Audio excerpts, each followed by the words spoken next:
Hello everyone, yummy food रेसिपीमा हजुरहरूलाई धेरै स्वागत छ। आज मैले हजुरहरूको लागि दसैँ स्पेशल करेला र भेन्डीको अचारको रेसिपी लिएर आएकी छु। यसलाई बनाउन एकदमै सजिलो छ र खानालाई एकदमै मिठो हुन्छ।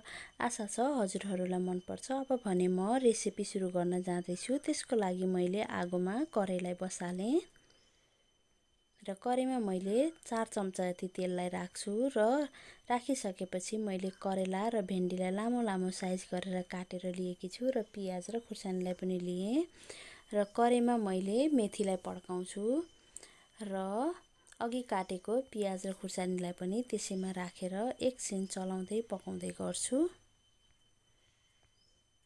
र अघि काटेर राखेको करेलालाई पनि सोही कराईमा राखेर एकछिन चलाउँदै भुट्दै गर्छु।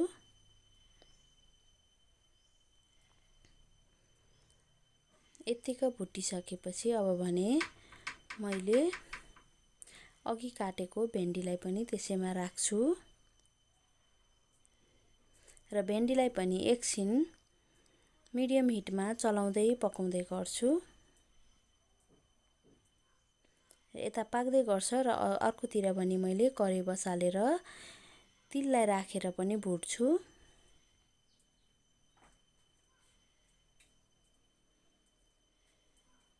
यसरी तिलमा भने पिटपिट आवाज आउन्जेलसम्म भुट्नुपर्छ र हाम्रो तिल पनि फुटिसकेको छ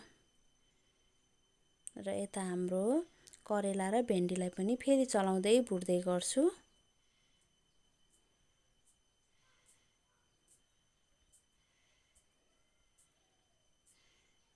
यसरी चलाउँदै भुट्दै गरेर यसलाई राम्रोसँग भुट्नुपर्छ। अब भने मैले बेसार, स्वादअनुसार नुन, जिरा पाउडर र धनिया पाउडरलाई पनि राख्छु र फेरि एकछिन चलाउँदै भुट्दै गर्छु।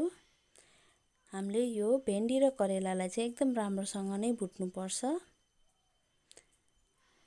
अब भने अघिको तेल सेलाइसकेको छ, मैले सिलौटोमा राखेर तिललाई पनि पिस्छु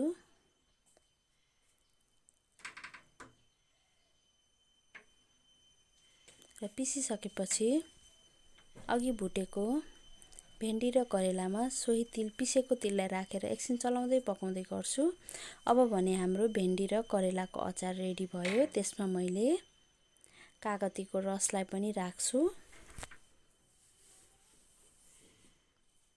राखिसकेपछि एकछिन मैले यसरी चलाउँछु। अब भने हाम्रो भेन्डी र करेलाको अचार सर्भ गर्नको लागि रेडी भयो। अब भने म बिस्तारै एउटा प्लेटमा सर्भ गरेकी छु। यस्तै पुरा भिडियो हेरेर कस्तो लाग्छ लाइक, कमेन्ट र सेयर गरिदिनु होला है र यस्तै नयाँ भिडियोहरू हेर्नको लागि हाम्रो च्यानललाई सब्स्क्राइब पनि गरिदिनु होला र छेउमा रहेको बेल आइकनलाई पनि प्रेस गर्न नबिर्सिनु होला।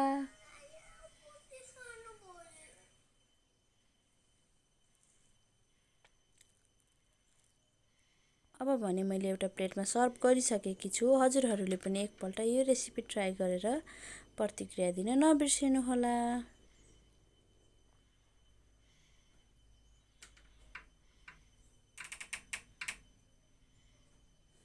हवस् त, बाइ, सी यू नेक्स्ट भिडियोमा।